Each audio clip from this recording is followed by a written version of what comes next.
Hello everyone, you are watching sports tiger. This is Anuj Khai. India और श्रीलंका की series 13 जुलाई से start होनी है, लेकिन खतरे की घंटी सीरीज पे बढ़ चुकी है। क्या है पूरा का पूरा मामला, बताएंगे आपको। श्रीलंकन बोर्ड्स और श्रीलंकन प्लेयर्स के बीच में जो एक तनाव चल रहा है, उसको लेके ये जो सीरीज और भारत और श्रीलंका की है, ये कहीं ना कहीं इस वक्त थोड़ी बहुत असमंजस की स्थिति में आ गई है।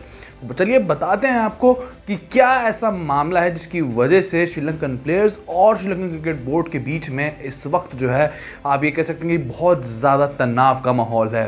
कुछ दिन पहले हमने देखा था कि श्रीलंकन क्रिकेट बोर्ड ने सैलरीज का जो एक पूरा स्ट्रक्चर था, पे स्केल था, वो अनाउंस किया था, जिसको लेके सारे जो क्रिकेटर्स थे, सीनियर क्रिकेटर्स की आप बात करिए, जिसमें एंजेलो मैथ्यूज हैं, दिमुथ करुणारत्ने हैं, ये सभी क्रिकेटर्स ने जो है इस पूरे के पूरे जो पे स्केल का जो कॉन्ट्रैक्ट था, उसको लेके इन्होंने एक, आप ये कह सकते हैं कि सारे क्रिकेटर्स ने मिलकर इसका जो है एक तरीके से विरोध किया था। इसके बाद श्रीलंकन बोर्ड ने जो है 3 जून तक का टाइम दिया था कि आप जो है डिसाइड कर लीजिए अपने हिसाब से, जो भी आपको लगता है कि कॉन्ट्रैक्ट पे साइन करना चाहिए या नहीं करना चाहिए, उसका एक डेडलाइन 3 जून डिसाइड की गई थी।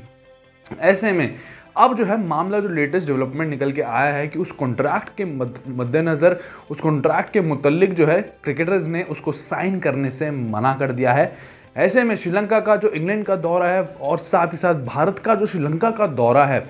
वो कहीं ना कहीं इस वक्त थोड़ा बहुत मुश्किल में नज़र आ रहा है, क्योंकि अगर प्लेयर्स कॉन्ट्रैक्ट पे जो है साइन नहीं करते हैं तो क्या उनकी अवेलेबिलिटी एक बहुत बड़ा क्वेश्चन मार्क लेके आएगी बोर्ड के लिए। साथ ही साथ अगर हम बात करें श्रीलंकन क्रिकेट बोर्ड की एक लेटेस्ट स्टेटमेंट की, तो उन्होंने साफ कर दिया है कि जो प्लेयर्स की परफॉर्मेंसेज रही थी और जिस तरीके से श्रीलंकन क्रिकेट ने परफॉर्म किया है बीते कुछ सालों में, तो एक ये हार्श डिसीजन लिया गया था, लेकिन कहीं ना कहीं इस वक्त जो स्थिति नज़र आ रही है वो बहुत ही ज़्यादा, आप ये कह सकते हैं कि उस पर खतरे के बादल हैं सीरीज़ को लेकर। अगर मैं इंडिया के खिलाफ बात करूँ, साथ ही साथ जो है श्रीलंका को इंग्लैंड का दौरा करना है, जहाँ में उनको 3 वनडेज और जो है 3 T20s खेलने हैं। 18 जून से ये दौरा स्टार्ट होगा, तो ऐसे में अब बस कुछ ही दिन रह गए उस दौरे में भी। तो ऐसे में क्या श्रीलंकन क्रिकेट बोर्ड फैसला लेता है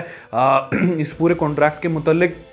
इस पे तो सबकी नज़रें रहेंगी। साथ ही साथ अगर प्लेयर्स अवेलेबल नहीं होते हैं तो ये कितना बड़ा एक सेटबैक होगा श्रीलंकन क्रिकेट बोर्ड के लिए, क्योंकि जिस तरीके से उन्होंने पे स्केल अनाउंस किया था, आई थिंक उस पर ज़्यादा फोकस उनको करना रहेगा, क्योंकि क्रिकेटर्स ने एक बात बोली है कि वो उनका जो एक सेल्फ बिलीव था, ये कॉन्फिडेंस था, वो कहीं ना कहीं थोड़ा बहुत शेकी हो गया जब से ये कॉन्ट्रैक्ट जो है वो पब्लिक कर दिया गया। क्योंकि इसको लेके जब आप पैसे की बात करते हैं, रेवेन्यू की बात करते हैं, तो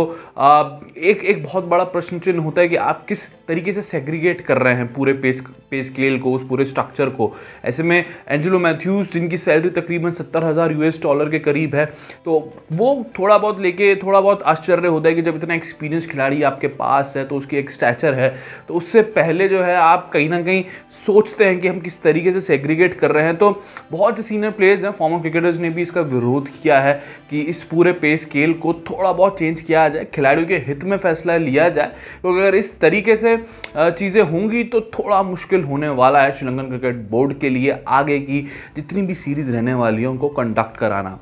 फिलहाल तो इस वीडियो में इतना ही है, देखते हैं कि कुछ पॉजिटिव खबर ही इसमें से निकल के आए। जो भी खबर निकल के आएगी, जो भी डेवलपमेंट इसमें रहेंगे, हम आपके साथ जल्द से जल्द साझा करेंगे। फिलहाल इस वीडियो में इतना ही, आप देखते रहिए स्पोर्ट्स टाइगर।